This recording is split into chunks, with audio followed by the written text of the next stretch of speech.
Hi மக்களே. Brothers and sisters web சீரிஸில் 45 to 48 எபிசோடில் என்ன நடந்துச்சு அப்படிங்கிறது தாங்க இந்த வீடியோவில் நம்ம பார்க்க போகிறோம். நம்ம எஸ்எஸ் இருக்காரு பாருங்க, ஒரு வழியாக கேப் பிடிச்சி வீட்டுக்கு வந்துட்டு இருக்காருங்க. வழியில் டிரைவர் ஃபோனை வாங்கி அம்மாவுக்கு ஒரு ஃபோன் போடுறாரு. குரலை கேட்டதுமே அம்மாவுக்கு அப்படியே பதட்டம் தோதிக்குது. எங்கே இருக்கீங்க, நாங்கள் எவ்வளோ பயந்துட்டோம் தெரியுமா, உங்களுக்கு ஒன்றும் ஆகலையே அப்படின்னு சொல்லி கதற. பதட்டப்படாதம்மா, நான் வந்துட்டு தான் இருக்கேன் அப்படின்னு சொல்லி பிள்ளைங்கிட்ட விஷயத்த சொல்லிடு அப்படின்னு சொல்லி காலை டக்குன்னு கட் பண்ணிடுறாரு. அம்மா உடனே பசங்க கிட்ட விஷயத்த சொல்ல, பசங்க வழக்கம் போல இப்போ எங்கே இருக்காரு, ஃபோன் ஏன் ஆஃப் ஆச்சு அப்படின்னு சொல்லி கேள்வி மலையை பொழிய ஆரம்பிக்கிறாங்க. ஏம்மா, அவர் பாட்டுக்கு அப்புறம் சொல்கிறேன் அப்படின்னு மாதிரி சொன்னா விட்டுருவியா, நைட்டு ஃபுல்லாக தேடிட்டு இருக்கோம் அப்படின்னு சொல்லி ஜெயஸ்ரீ அம்மாவை திட்ட. அங்கே வர்ற பிரியன், விடுங்க ஜெயஸ்ரீ, அவங்க வந்ததுக்கு அப்புறம் கேட்டுக்கலாம் அப்படின்னு சொல்லி சமாதானப்படுத்துகிறான். அம்மாவும் பிரியனை பார்த்ததும் எப்போ வந்தீங்க, உட்காருங்க அப்படின்னு சொல்லி காஃபி போட்டு தர ஓடுறாங்க. அப்புறம் பிரியனை எல்லாருக்கும் அறிமுகப்படுத்தியும் வைக்கிறாங்க. காஃபியை குடிச்சிட்டு பிரியன் கிளம்ப கரெக்டாக அப்பாவும் வீட்டுக்கு வந்து சேர்றாரு. ஏன்பா நம்ம காரில் வரல அப்படிங்கிற மாதிரி கேட்டா, அது செங்கல்பட்டு பக்கத்தில் இருக்குமா, எனக்கு பயங்கர பசி, ஃபர்ஸ்ட் சாப்பாடு போடுங்க அப்படிங்கிற மாதிரி சொல்கிறாரு. சாப்பிட்டு முடிச்சதுமே நடந்தது எல்லாமே ஒரு கனவு மாதிரி இருக்குது அப்படிங்கிற மாதிரி நடந்ததை சொல்கிறாருங்க. அதை கேட்டு அம்மா கதறியால, ஜெயஸ்ரீ ரெடியாங்கப்பா, போலீஸ் ஸ்டேஷனுக்கு போயிட்டு வரலாம் அப்படிங்கிற மாதிரி கூட்டிகிட்டு போகிறான். இப்போது ஸ்டேஷனில் சித்துவோட அப்பா விசாரிக்கும் போது அப்பா சொல்கிறாருங்க, ஃப்ரெண்டை பார்க்க போனப்போ பசிக்குதுன்னு வண்டியை நிறுத்தி ஒரு ஜூஸ் குடித்தேன், அப்புறம் கண்ணை முடிச்சு பார்த்தா ஒரு காட்டுக்குள்ளே கிடக்கிறேன், ஃபோனில் இருந்த சிம்மையும் தூக்கி போட்டாங்க, நடந்து மெயின் ரோட்டுக்கு வந்தா எதுவும் தெரியாத மாதிரி அந்த ஃபேமஸ் ஆடிட்டர் ஆனந்தன் என் முன்னாடி வந்து நிற்கிறாரு அப்படிங்கிற மாதிரி சொல்லவுமே, உங்களை எதுக்கு அவர் அப்படி பண்ணணும் அப்படிங்கிற மாதிரி நம்ம சித்துவோட அப்பாவும் கேட்குறாரு. அப்போ தான் சொல்கிறாருங்க, என் டெக்ஸ்டைலை விலைக்கு கேட்டார், நான் தரல, அவர் மேலே தான் எனக்கு டவுட்டாக இருக்குது அப்படிங்கிற மாதிரி அப்பாவும் சொல்கிறார். உடனே போலீஸ் அப்பாவுக்கு பிளட் டெஸ்ட் எடுக்கணும், காரை எடுத்துகிட்டு வரவும் ஆள் அனுப்புகிறார். அப்புறம் சித்துவுக்கு ஃபோனை போட்டு, அந்த குடும்பம் போலீஸ் ஸ்டேஷன் வரைக்கும் வந்துருச்சு, இனிமே அந்த பொண்ணு வேணுமா வேணாமா அப்படின்னு யோசிச்சுக்கோங்கிற மாதிரி வார்னிங் கொடுக்குறாரு. கட் பண்ணா எங்கள் அப்பா வீட்டுக்கு வர ஜெக்கு வாங்கின புது சிம்மா அப்பா கிட்ட கொடுக்குறாங்க. அப்பா மறுபடியும் கிரிஜாவுக்கு ஃபோன் போட அவங்க எடுக்கவே இல்லைங்க. அது ஃபோனை வாங்கி இவரை முதல் பிளாக்ல போடணும் அப்படிங்கிற மாதிரி பிளாக் பண்ணிடுறாங்க. அப்புறம் கிரிஜா வெளியே போயிட்டு வரும்போது மயக்கம் போட்டு விழ கரெக்டாக நம்ம சித்து வந்து தாங்கி பிடிக்கிறாங்க. உள்ளே கூட்டிகிட்டு போய் டேப்லெட்டும் கொடுக்குறாங்க. கிரிஜா தேங்க்ஸ் சொல்ல சித்து ஒரு அட்வைஸ் கொடுக்குறாங்க, நீங்களும் உங்கள் பொண்ணு யாரும் டிபெண்ட் பண்ணி இருக்காதீங்க, அப்படி இருந்தால் மரியாதை கிடைக்காது, அவமானம் தான் கிடைக்கும், நடந்தது எல்லாமே கெட்ட கனவா நினச்சி கடந்து போயிடுங்க அப்படிங்கிற மாதிரி கிரிஜா கிட்ட இருந்து அப்பாவை பிரிக்க சித்து போடுற ஃபர்ஸ்ட் ஆப்பு தாங்க இது.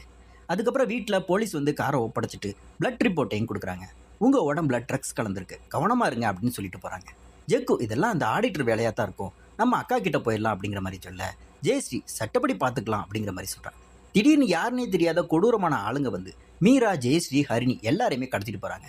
என்னடா இது திடீர்னு இவ்வளோ பெரிய ட்விஸ்ட் அப்படிங்கிற மாதிரி பார்த்தா, அடடே இது எல்லாமே அம்மா கண்ட கனவாங்க. அப்பாவுக்கு நடந்ததை நினச்சி பயந்து போய் அம்மா கண்ட கனவுன்னு காட்டி பசங்களுக்கு ஒன்றும் ஆகக்கூடாது அப்படிங்கிற மாதிரி சாமி கும்பிட்றாங்க. கட் பண்ணா நைட்டு கண்ட கனவால் பயந்து போன அம்மா காலையில் அப்பா கிட்ட வந்து, நமக்கு இந்த கடையை விட நமக்கு பசங்க தான் முக்கியம், கடையை அந்த ஆடிட்டர்கிட்டே கொடுத்துடலாம் அப்படிங்கிற மாதிரி புலம்புறாங்க. ஆனால் நம்ம அப்பா விட்டு கொடுப்பாரா, நீயும் நானும் கஷ்டப்பட்டு உழைச்சி வாங்கினதுடி இந்த பொன்மலை டெக்ஸ்டைல்ஸ், தப்பு பண்ணவன் பயப்படாமல் இருக்கும்போது நேர்மையாக இருக்கிற நாம ஏன் பயப்படணும், நம்ம கடையை யாராலையும் பிரிக்க முடியாது அப்படிங்கிற மாதிரி டைலாக் பேசுகிறாருங்க. இங்கே போலீஸ் ஆஃபீஸர் ஆடிட் கிட்ட போய் விசாரிக்க, அவன் நான் எதுவுமே பண்ணலை அப்படிங்கிற மாதிரி அடித்து சாதிக்கிறான்.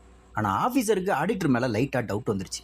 இன்னொரு பக்கம் ஜெக்கு இந்த மேட்ரை அக்கா கிட்ட சொல்ல, அவள் அசால்ட்டா, உங்கள் அப்பா செங்கல்பட்டில் கண்ணு முழிச்ச மாதிரி அந்த ஆடிட்டரை ஸ்ரீலங்காவில் கண்ணு முழிப்ப வைப்போம், நீ தைரியமாக போட தம்பி அப்படிங்கிற மாதிரி தேத்தி அனுப்பி வைக்கிறான். கட் பண்ணால் அப்பா யாருக்கும் தெரியாமல் கிரிஜாவை பார்க்க அவங்க வீட்டுக்கு போகிறாருங்க. ஏம்மா ஃபோன் எடுக்கல அப்படிங்கிற மாதிரி கேட்க, கிரிஜா செம்ம கடுப்பில், உங்களுக்கு உங்கள் குடும்பம் தான் முக்கியம், நாங்கள் இல்லை, அன்னைக்கு உங்கள் பொண்ணு கேட்டதுக்கு அப்புறம் தான் என் இடம் எனக்கு புரிஞ்சுது அப்படிங்கிற மாதிரி கண்ணீரோட பேசுகிறாங்க. அப்பா எவ்வளவோ விலைக்கும் கேட்கலங்க. அப்போ அங்கே வர்ற மது, இந்த கதையெல்லாம் படத்தில் தான் நல்லா இருக்கும், உண்மையாகவே அம்மா மேலே அக்கறை இருந்தா 4 பேர் முன்னாடி தாலி கட்டுங்க அப்படிங்கிற மாதிரி ஆப்பு வைக்கிறா. உடனே அப்பா, நாங்கள் சேர்ந்து வாழும்போது கல்யாணம் வேணான்னு முடிவெடுத்ததே உங்கள் பாதுகாப்புக்கு தான், ஆனால் இனி என் பாதுகாப்பு உனக்கு தேவைப்படாதுன்னு நினைக்கிறேன் அப்படின்னு சொல்லிட்டு நகர்றாரு. இதை ஒளிஞ்சு நின்று நம்ம ஜெக்கு பார்த்துடுறாங்க. கட் பண்ணால் ஆஃபீஸில் ஜெயஸ்ரீயை சந்திக்கிறாங்க பிரியன். பெங்களூர் கம்பெனி செட்டில்மெண்ட் வரலன்னு சொல்ல ஜெயஸ்ரீ நோட்டீஸ் அனுப்புறதா சொல்கிறான். கூடவே தன் குடும்ப பயத்தை பற்றியும் பேச பிரியன், நான் உங்களுக்கு துணையாக இருக்கேன் அப்படிங்கிற மாதிரி தைரியம் தராங்க. இங்கே வீட்டுக்கு வந்த ஜெக்கு ஹரிணி மூலமாக ஒரு ஷாக்கிங் நியூஸை கேட்குறான். அதாவது மதுவுக்கு கல்யாணம் பண்ண பார்த்தது அன்னைக்கு நடந்த பஞ்சாயத்து எல்லாமே தெரிஞ்சு மீராவும் ஜெக்குவும் செம கடுப்பாகிறாங்க. கட் பண்ணா நைட்டு எல்லாருமே சாப்பாடை உட்காரும்போது, அப்பா நாளையிலேருந்து நான் கடைக்கு போகிறேன், இனிமேல் வீட்டை விட்டா கடை, கடையை விட்டா வீடு, வேற எங்கேயும் போக மாட்டேன் அப்படிங்கிற மாதிரி சத்தியம் பண்ணாத குறையா சொல்கிறார். இதை கேட்டதுமே பசங்களுக்கு ஒரே குஷி. அப்பாவுக்கும் அந்த லேடிக்கும் பிரச்சனை ஸ்டார்ட் ஆயிடுச்சு. இனிமே அந்த லேடியும் கடைக்கு வரமாட்டாங்க, அப்பாவும் அங்கே போக மாட்டாரு அப்படிங்கிற மாதிரி பசங்க பிளான் சக்ஸஸ் அப்படிங்கிற மாதிரி சந்தோஷப்படுறாங்க. அப்படியே கட் பண்ணா நம்ம மது அவளோட சொந்த அப்பாவை பார்க்க ஜெயிலுக்கு போறாங்க. மோகன் அவளை பார்த்ததுமே ரொம்ப சந்தோஷப்பட்டு நல்லா விசாரிக்கிறாருங்க. மது தனக்கு கல்யாணம் பண்ண முடிவு பண்ணியிருக்க விஷயத்த சொன்னதுமே என் ஃப்ரெண்டு ஒரு ஆடிட்டர் வெளியே இருக்கான், தேவைப்பட்டா உதவி கேளு அப்படிங்கிற மாதிரி சொல்றாரு. அப்புறம் இந்த மாதிரி ஒரு அப்பன் ஜெயிலில் இருக்கான்னு மாப்பிள்ளை வீட்டுக்கு தெரிய வேணாம் அப்படின்னு சொல்லி வருத்தப்படுறாருங்க. அப்புறம் யாருக்கும் தெரியாம ஒரு லெட்டர் எடுத்து கொடுக்க அதுல மோகன், மது, கிரிஜா 3 பேரும் சேர்ந்து இருக்கிற மாதிரி மோகனை அழகா டிராயிங் வரைஞ்சிருக்காரு. அதை பார்த்து மது ரொம்பவே நெகிழ்ந்து போறாங்க. கட் பண்ணா இங்க ஜக்கு தான் ஃப்ரெண்ட் சசி கிட்ட அந்த ஆடிட்டர் தான் எல்லாத்துக்கும் காரணம்னு தெரிஞ்சும் எதுவுமே பண்ண முடியல அப்படிங்கிற மாதிரி கடுப்பாகிறான். சசி உடனே ஒரு சூப்பர் ஐடியா இருக்கு, பேசாம மீனுவை கரெக்ட் பண்ணி அக்காவுக்கு மாப்பிள்ளை ஆயிடு, அப்புறம் எவனும் கை வைக்க மாட்டான் அப்படிங்கிற மாதிரி ஐடியா தர. யாரும் கை வைக்க மாட்டாங்க, ஆனா அக்காவே என் மேல கை வச்சிருவாங்க, எனக்கு இந்த லவ்லாம் செட் ஆகாது அப்படிங்கிற மாதிரி ஜக்கு ஓப்பனா சொல்லிடுறாங்க. அதுக்கப்புறம் புது வீட்டை ஒரு தம்பதி வந்து பார்த்துட்டு ஆடி மாசம் முடிஞ்சதும் குடி வந்துடுறோம் அப்படிங்கிற மாதிரி அட்வான்ஸ் கொடுக்க வராங்க. அவங்க போனதுமே மது அம்மா கிட்ட இந்த வீட்டை அவர் தானே கட்டி தந்தாரு, அவர் பண்ண அசிங்கெல்லாம் போதும், அவரை மறந்துருமா அப்படிங்கிற மாதிரி கத்துறான். ஆனா கிரிஜா இன்னமும் அப்பாவை நம்பி ஒருவேளை பொண்ணுங்களுக்கு கல்யாணம் ஆகிறதுக்கு முன்னாடி எனக்கு கல்யாணம் பண்ண பிடிக்கலையோ என்னவோ அப்படிங்கிற மாதிரி அவருக்கு சப்போர்ட் பண்ணி பேசுறாங்க. மது கடுப்பாகி அங்கேருந்து போறாங்க. கட் பண்ணா இங்க ஒரு பயங்கரமான ட்விஸ்ட் கொடுக்குறாங்க. அது என்ன தெரியுமா? உண்மையிலே சசி ஜக்கு கிட்ட பேசினது எல்லாமே மீனு சொல்லித்தாங்க. மீனு வந்து கேட்க அவன் 1000 பொண்ணுங்களை லவ் பண்ண மாதிரி இந்த லவ்லாம் செட் ஆகாது அப்படிங்கிற மாதிரி சொல்றான் அப்படின்னு சசி உண்மையை சொல்றாங்க.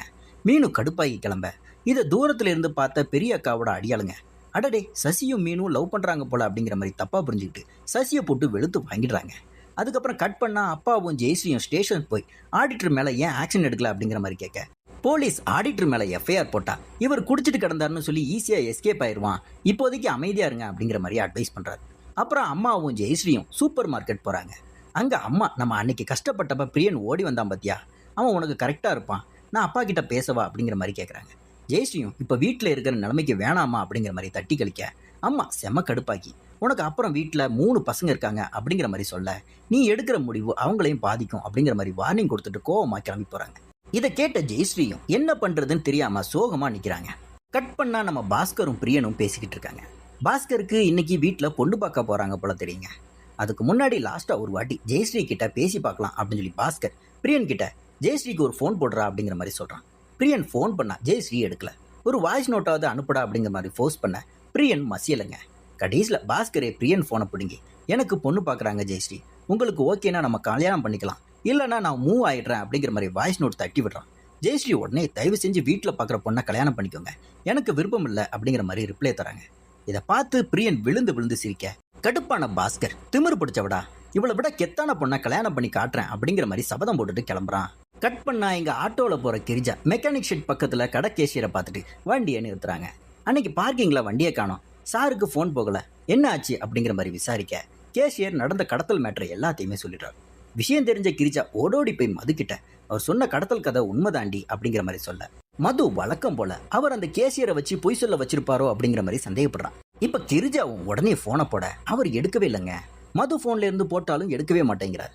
அவர் தான் புரிஞ்சவராச்சே, அப்புறம் ஏன் போனை எடுக்க மாட்டேங்கிறாரு அப்படிங்கிற மாதிரி மது கிரிஜாவை லெஃப்ட் அண்ட் ரைட் வாங்குறாங்க. கட் பண்ணா இங்க சித்துவும் அவங்க அம்மாவும் வெயில பத்தி பேசிக்கிட்டு இருக்கப்ப சித்தோட அப்பா வர்றாருங்க. ஆடிட்டர் தான் எஸ்எஸ் மிரட்ட கடத்திருக்காரு, ஆனா அவர் பெரிய ஆளு, எவிடன்ஸ் இல்லாம அரெஸ்ட் பண்ண முடியாது, அப்படி அரெஸ்ட் பண்ணா எஸ்எஸ் ட்ரக் அடிக்ட்னு சொல்லி கேஸை திருப்பிடுவான் அப்படிங்கிற மாதிரி சொல்றாரு. அப்புறம் பேசாம சித்துவுக்கு கல்யாணம் பண்ணி வைக்கலாம் அப்படிங்கிற மாதிரி அப்பா சொல்ல ஹரிணி கூட பண்ணி வைங்க அப்படிங்கிற மாதிரி அம்மா டீஸ் பண்றாங்க. உடனே அப்பாவும் ஹரிணி பேட் சாய்ஸ் அப்படிங்கிற மாதிரி கோவமா கிளம்பிடுறாருங்க. அதுக்கப்புறம் கட் பண்ணா ஹாஸ்பிட்டல்ல அடிபட்டு கிடக்கிற சசியை பார்க்க ஜக்கு வரான். பைக்ல இருந்து கீழே விழுந்துட்டேன் அப்படிங்கிற மாதிரி சசி பொய் சொல்ல உண்மையை சொல்லுடா அப்படிங்கிற மாதிரி ஜக்குவும் மிரட்டுறான். லவ் மேட்டருக்காக என் ஃப்ரெண்டு அடி வாங்கியிருக்காண்டா அப்படின்னு சொல்லி சசி சொல்லும் போதே அங்க மீனு வராங்க. கூடவே அடிச்ச அந்த ரவுடி பசங்களும் வரானுங்க. மீனு வெளியே வந்து அந்த ரவுடி பசங்களை ஏன்டா அவனை அடிச்சிங்க அப்படிங்கிற மாதிரி கேட்க அவன் உங்களை லவ் பண்றேன்னு சொன்னா அதான் அடிச்சோம் அப்படிங்கிற மாதிரி சொல்றாங்க. நான் அவனை லவ் பண்ணவே இல்லடா அப்படிங்கிற மாதிரி மீனு எக்ஸ்பிளைன் பண்றத தூரத்துல இருந்து பாதி மட்டும் கேட்ட ஜக்கு அடடா மீனு சசியை லவ் பண்றாளா அப்படிங்கிற மாதிரி தப்பா புரிஞ்சுக்கிட்டு ஓடுறான்.